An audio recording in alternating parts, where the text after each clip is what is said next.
Hello there and welcome to another easy tutorial. Please like and subscribe for more, and if you need a tutorial on something, leave it in the comments.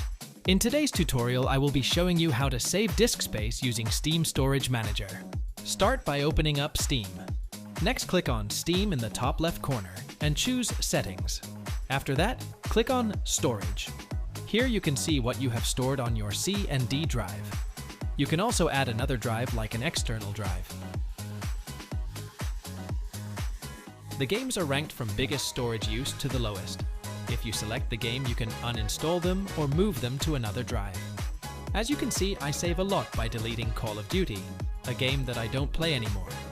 Also, by moving games to another drive, you can divide the storage use.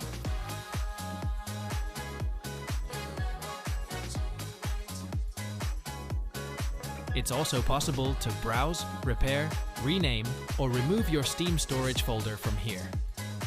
Thanks for watching, and let me know which easy tutorial you want next.